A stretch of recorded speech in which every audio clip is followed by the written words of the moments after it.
Indian politics के हमेशा से चलते हुए हंगामे में waste Bengal chief minister Mamata Banerjee, जो अपने फॉलोअर्स के बीच दीदी के नाम से जानी जाती है, एक बार फिर से एक बड़े विवाद के बीच में है। अपने तेज तरार बोलो और रूलिंग भारतीय जनता पार्टी के खिलाफ अपने कड़क स्टांस के लिए मशहूर बनर्जी के हाल ही के कुछ बयान ने देश भर में एक जबरदस्त बहस छेड़ दी है, जिसमें उन पे भड़काव और राष्ट्र एकता के लिए खतरा पैदा करने का आरोप लगाए गए हैं। ये विवाद तब शुरू हुआ जब बनर्जी ने कोलकाता में तृणमूल छात्र परिषद के 27वें फाउंडेशन डे के दौरान एक स्पीच दी। अपने भाषण में उन्होंने चेतावनी दी कि अगर बंगाल जलता है तो असम, बिहार, झारखंड, उड़ीसा और दिल्ली जैसे राज्य भी जलेंगे। इस बयान के बाद बीजेपी के नेताओं ने तेज टिप्पणी की और बनर्जी पर क्षेत्रीय अशांति भड़काने और देश की एकता को खतरे में डालने का आरोप लगाया। जैसे जैसे राजनीतिक गर्मी बढ़ रही थी, बनर्जी के शब्दों का प्रभाव पूरे देश में घूम रहा था। सिर्फ यही नहीं, उनके इसी बयान के चलते अब विनीत जिंदल, एक practising lawyer in the Supreme Court of India, ने बंगाल चीफ मिनिस्टर ममता बनर्जी के खिलाफ एक कंप्लेंट फाइल करते हुए commissioner of police, Delhi police को एक लेटर लिखा है। अपने इस लेटर में एडवोकेट जिंदल ने बताया है, in a public meeting with TMC student wing members, Mamata Banerjee stated, remember, if Bengal burns, the Assam, Bihar, Jharkhand, Odisha and Delhi will also burn. It is clear that this statement is instigating, provocative and anti-national in nature. Her words are intended to create hatred and enmity between different groups on the basis of region, which is prejudicial to maintenance of the harmony. उन्होंने आगे कहा कि एक state की chief minister होने के नाते वो पब्लिक के ऊपर एक सिग्निफिकेंट इन्फ्लुएंस होल्ड रखती है। एक कॉन्स्टिट्यूशनल पोस्ट होल्ड करने के उपरांत भी उनके statements are an attempt to create unrest and threaten the integrity and sovereignty of the country by inciting violence and hatred among citizens. Advocate Jindal ने पुलिस कमिश्नर से कहा है कि चीफ मिनिस्टर के कहे गए स्टेटमेंट्स उनकी पोस्ट की वजह से और एम्पलीफाई हो जाते हैं, जहां वो वेस्ट बंगाल में एडमिनिस्ट्रेटिव और लॉ इन्फोर्समेंट को कंट्रोल करती है। उन्होंने बताया कि उनके वर्ड्स क्लियरली उनकी पावर को मिसयूज करने की विलिंगनेस को दिखाते हैं and to create unstoppable unrest in the state and other parts of the country. कुछ न्यूज आर्टिकल्स के लिंक्स देते हुए एज अ प्रूफ उन्होंने कमिश्नर से रिक्वेस्ट की,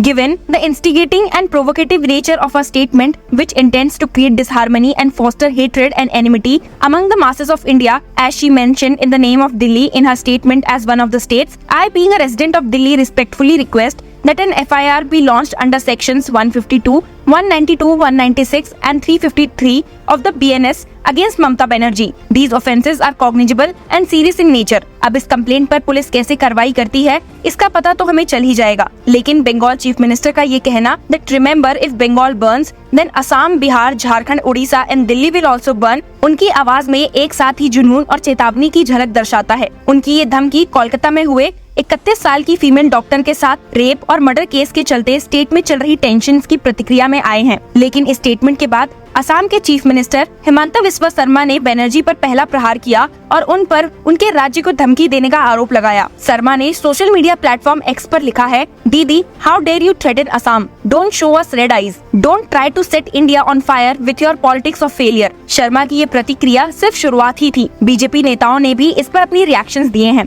जिन्होंने बनर्जी पर डिवाइसिव पॉलिटिक्स करने और देश में अशांति फैलाने का आरोप लगाया। बीजेपी के स्टेट प्रेसिडेंट और union minister of state Sukanta Majumdar ने एक कदम और आगे बढ़ाते हुए union home minister Amit Shah को एक लेटर लिखा, जिसमें उन्होंने बनर्जी के बयान को रिवेंज पॉलिटिक्स का एक खुल्लम-खुला प्रदर्शन जो स्टेट के सबसे उच्च पद से आया है कहा। मजुमदार ने कहा, it is unthinkable and unprecedented for a chief minister who is constitutionally bound to rise above partisan attitudes to make such intimidating statements that pose a threat to democracy. उनकी बातें बीजेपी के अंदर बढ़ती हुई चिंता को दर्शाती है कि बनर्जी के शब्दों का राजनीतिक और सामाजिक दोनों पर प्रभाव हो सकता है। बढ़ते हुए विरोध के बीच तृणमूल कांग्रेस ने अपनी नेता बनर्जी के बयान का समर्थन किया और उनके बयान को बीजेपी के बंगाल की स्थिरता को कमजोर करने के प्रयास के लिए एक जरूरी जवाब बताया। सीनियर टीएमसी लीडर उदयन गुहा ने अपने आप में एक कंट्रोवर्शियल बयान दिया और उन्होंने चेतावनी दी कि जो लोग बनर्जी की आलोचना कर रहे हैं और कोलकाता में एक महिला डॉक्टर की बलात्कार और हत्या के मामले में उनके इस्तीफे की मांग कर रहे हैं, उन्हें कठोर परिणाम झेलने पड़ेंगे। गुहा ने एक वायरल वीडियो में कहा, people who are attacking Mamata Banerjee, pointing fingers at her and demanding her resignation will never succeed. Those pointing fingers at the chief minister will be broken and crushed. इस सख्त चेतावनी का मकसद बनर्जी के लिए समर्थन दिखाना था, पर इसने आग में घी डालने का काम किया। टीएमसी के डिसेंट के प्रति अप्रोच और उनकी डेमोक्रेटिक प्रिंसिपल्स पर सवाल उठने लगे हैं। बनर्जी के कंट्रोवर्शियल स्टेटमेंट और उसके बढ़ते विरोध को अलग से नहीं देखा जा सकता। ये टीएमसी और बीजेपी के बीच एक बढ़ती राजनीतिक संघर्ष का हिस्सा है, जो पिछले कुछ सालों में तेज हो गया है, जब दोनों पार्टीज बंगाल पर कब्जा करने के लिए लड़ रही हैं। 2021 वेस्ट बंगाल असेंबली इलेक्शंस, जिसमें बनर्जी की टीएमसी एक जबरदस्त जीत हासिल की, बीजेपी के सख्त चैलेंज के बावजूद इस एनिमोसिटी को और गहरा कर दिया है। बनर्जी, जिन्होंने अपने आप को प्राइम मिनिस्टर नरेंद्र मोदी की सरकार के विरोध में एक की फिगर के रूप में स्थापित किया है, ने अक्सर बीजेपी पर आरोप लगाया है कि वो डिवाइसिव टेक्टिक्स का इस्तेमाल करके उनकी सरकार को कमजोर करना चाहती है। उनका हाल ही में बंगाल को जलाने वाला कमेंट इसी ऑनगोइंग स्ट्रगल का एक एक्सटेंशन समझा जा सकता है, एक ऐसी बात जो उनके समर्थकों को रैली करने के लिए कही गई थी, साथ ही उनके विरोधियों को चेतावनी देने के लिए भी कि उनके एक्शन से क्या परिणाम हो सकते हैं। एक और खबर ये भी है that the mother of the junior trainee doctor raped and murdered at the RG Kar Medical College and Hospital has lashed out at Mamata Banerjee after the West Bengal Chief Minister issued rather threatening remarks towards the protesting doctors. Mother of the victim ने कहा that she did not like what Mamata said in one of her rallies. The Chief Minister allegedly told the protesting doctors that their careers will be ruined if an FIR was filed against any of them. The mother quoted, "I did not like what she, Mamata, said yesterday. The whole world stands by my daughter. They are protesting, agitating for justice, and she says we do not want justice." आगे उन्होंने ये भी कहा that I want protesters to continue the movement until they get justice. The chief minister said the family does not want justice. Mamata has no son or daughter herself, so she cannot understand the pain of losing a child. We are very hurt by her comments. ये तो साफ है कि ममता बनर्जी की अपनी rallies में लगातार आते स्टेटमेंट्स ने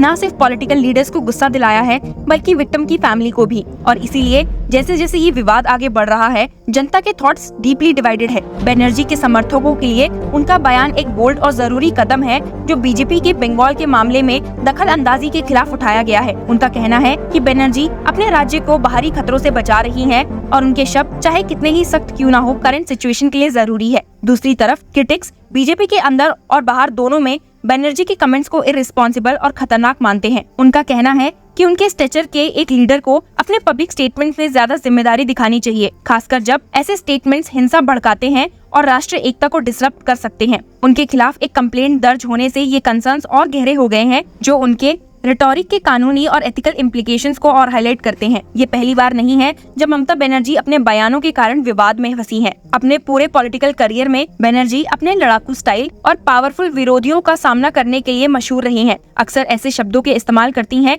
जो कुछ लोगों को भड़कावे लगते हैं। उनकी क्रिटिक्स का कहना है कि ये उनके एक ब्रॉडर पैटर्न का हिस्सा है, जो उनके कन्फ्रंटेशनल अप्रोच को रिफ्लेक्ट करता है। जैसे कि 2019 लोकसभा इलेक्शंस के दौरान बनर्जी पर हिंसा भड़काने का आरोप लगा था, जब उन्होंने चेतावनी दी थी कि जो कोई भी बंगाल में कम्युनल टेंशंस फैलाने की कोशिश करेगा, उसे शूज से पीटा जाएगा। इसी तरह 2021 में उन्होंने इलेक्शन कमीशन के बारे में टिप्पणी की थी, जिसमें उन्होंने आरोप लगाया था कि ये बीजेपी के पक्ष में बायस्ड है। इन इंसिडेंट्स और दूसरे मामले में बनर्जी की एक ऐसे लीडर की छवि बनाई है जो अपने विचार को बयान करने से नहीं कतराते, चाहे इसके लिए उन्हें विवाद का सामना ही क्यों न करना पड़े। जैसे जैसे ममता बनर्जी के बयानों के इर्द गिर्द ये राजनीतिक तूफान बढ़ रहा है, लंबी अवधि के परिणाम अभी तक स्पष्ट नहीं है। क्या उनके खिलाफ कानूनी शिकायत आगे बढ़ेगी, जिसे फॉर्मल इन्वेस्टिगेशन या चार्जेस तक ले जाया जाएगा, या फिर बनर्जी के समर्थक इस कंट्रोवर्सी को बीजेपी के उनकी नेतृत्व को कमजोर करने का एक और उदाहरण के रूप में सफल रूप से प्रस्तुत करेंगे। जो बात स्पष्ट है वो ये है कि घटना एक already deeply divided political landscape को और ज्यादा पोलराइज कर रही है।